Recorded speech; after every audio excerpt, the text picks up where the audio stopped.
এক থাপ্পড় মেরে ফেরাউনের বাবুর্চিকে দুনিয়া থেকে বিদায় করে দিয়েছে। সবাই বললো এটা ফেরাউনের বাবুর্চি, দৌড় দাও। সাইয়েদনা মুসা বাঁচার জন্য দিলেন দৌড়। দৌড়াতে দৌড়াতে মিশর ছেড়ে সৌদি বর্ডারে ঢুকে গেছে। ওইটা আবার আরেক নবীর বাউন্ডারি, শুআয়ব আলাইহিস সালামের বাউন্ডারি। শুআয়ব আলাইহিস সালামের দুই মেয়েকে সাহায্য করলেন, কুয়া থেকে পানি তুলে দিলেন। মেয়েরা বলল চলেন আমাদের বাড়িতে চলেন। সাইয়েদনা মুসা ভাবলেন নতুন এলাকায় এসেছি, কাউকে চিনি না, ওদের বাড়িতে যাই। যাওয়ার পরে সাইয়েদনা শুআয়ব আলাইহিস সালাম মুসা আলাইহিস সালামের চেহারার দিকে তাকালেন। এট এ গ্ল্যান্সে ও মিয়া, পুলিশ পুলিশ চিনে, চোর চোর চিনে, আর নবী নবী চিনে, যেরকম ঠিক কিনা? শুআয়ব আলাইহিস সালাম নিজে নবী, মুসা আলাইহিস সালামের চেহারার নূর দেখেই উনি বুঝে ফেললেন এটা ভাবী নবী, মানে ভবিষ্যতের নবী হতে যাচ্ছে। চিল্লায় বলেন আল্লাহু আকবার। শুআয়ব আলাইহিস সালাম প্ল্যান করে ফেললেন। দেখেন এক একজন নবী কি ভিশনারি ছিলেন। ওনার মেয়ের বয়স সাফুরা, বয়স 8 বছর। ভাবলেন এই ছেলেটারে যদি 10 বছর কাজে খাটানো যায়, আমার মেয়ের বয়স এখন 8, 10 বছর পরে বয়স কত হবে? 18। বিয়ে দেওয়ার উপযুক্ত বয়স, যেরকম ঠিক কিনা? জামাই নবী পাওয়া যাবে। কি নবী? সুবহানাল্লাহ কইবেন না? শুআয়ব আলাইহিস সালাম বললেন থাকো, ছাগল চড়াও, আগামীকাল থেকে তোমার কাজ কি? কাজ? আমার ছাগলগুলোরে চড়াও। যেই নবী রাগের চোটে মানুষের থাপ্পড় মেরে মেরে ফেলে, ওই নবীর দিছে ছাগল চড়াইতে। কি চড়াইতে? সাইয়েদনা মুসা আলাইহিস সালাম প্রথম দিন ডিউটি করতে গেলেন মরুভূমিতে। যে দেখে অনেক ছাগল খালি ভ্যা ভ্যা করে। কি করে? ডান দিকে ধরলে বাম দিকে দৌড় দেয়, বাম দিকে গেলে ডানে দৌড় দেয়। এত বড় শক্তিশালী নবীরে নাস্তানাবুদ করে ছেড়ে দেয় ছাগলগুলো। ঘামতে ঘামতে মুসা আলাইহিস সালাম শেষ।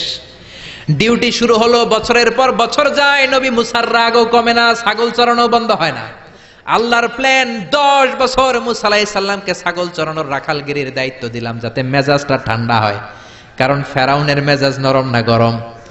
ফেরাউনও গরম, মুসাও যদি গরম হয়, মারামারি আছে না নাই?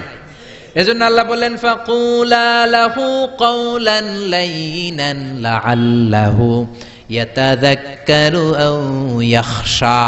ও মুসা, তুমি আর তোমার ভাই হারুন আর তুমি দুইজনে মিলে ফেরাউনের কাছে যাও।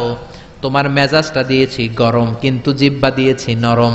নরম নরম জিহ্বা দিয়ে নরম ভাষায় দাওয়াত দাও। সুবহানাল্লাহ। এজন্য রব্বুল আলামিন চাইলেন ছাগল চড়াক। ছাগল চড়াতে চড়াতে মেজাজটা কিছুটা নরম হবে, যেরকম ঠিক কিনা? সাইয়েদনা মুসা আলাইহিস সালাম ছাগল চড়াতে লাগলেন। ডানে গেলেন, বায়ে যায়, বায়ে ধরলে ডানে যায়, খোয়ারের মধ্যে ঢুকানো যায় না। ওনার একটা লাঠি ছিল, ওই লাঠি দিয়ে পিটাইতে শুরু করলেন। পিটাইয়া ছাগলগুলারে আধামারা করে ফেলতেন উনি। এত মেজাজ ছিল, কিন্তু মেজাজ নরম হয় না। পিটাতে পিটাতে, ছাগল চড়াতে চড়াতে 10 বছরের ব্যবধানে মেজাজ কিছুটা নরম হয়ে গেল। সর্বশেষ দিন তিনি ডিউটি করতে গেলেন। সব ছাগলগুলোরে খোয়ারে ভরলেন, একটারে ছাড়াইটা দিছে দৌড়। ছাগলও দৌড়, নবীও দৌড়। ছাগল দৌড়ায়, নবী মুসাও দৌড়ায়। দৌড়াতে দৌড়াতে উনার মেজাজ গরম। সাইয়েদনা মুসা আলাইহিস সালাম ভাবলেন আজকে মেজাজ গরম করা যাবে না, কারণ নরম করলে আমার ডিউটি শেষ। সুবহানাল্লাহ। এই ভেজাইলা কাম থেকে মুক্তি পাবো। সাইয়েদনা মুসা দৌড়ালেন, ঘামতে ঘামতে ক্লান্ত শ্রান্ত পরিশ্রান্ত, ছাগলের পেছনে দৌড়ায়। অনেক দূর যাওয়ার পরে ছাগলটারে খপ করে ধরেছে। এবার মনে খুব ইচ্ছা জাগতেছে মাথার উপর থেকে ধপাস করে এক আছাড় মারবে, কিন্তু আছাড় মারলে ডিউটির টাইম আরো বেড়ে যাবে, যেরকম ঠিক কিনা? সাইয়েদনা মুসা রাগের চোটে কি আর করবেন, ছাগলের 2 পা ধরে ঘাড়ের মধ্যে নিলেন। ছোট্ট বাচ্চারা ছাগলগুলোর এভাবে নেয় না? ঘাড়ের মধ্যে নিয়ে শান্ত বালকের মতো সাইয়েদনা শুআয়ব আলাইহিস সালামের কাছে ফিরে আসলেন। চিল্লায়ে বলেন আল্লাহু আকবার। এজন্য সব নবী ছিল রাইল গানাম, ছাগল চড়াতেন। এই দুনিয়ার এমন কোন নবী নাই যেই নবীরে দিয়ে আল্লাহ ছাগল চড়ায় নাই, কারণ ছাগল সবচেয়ে টেরা জাতি। আবার মানুষের মধ্যেও কিছু টেরা মানুষ আছে না নাই?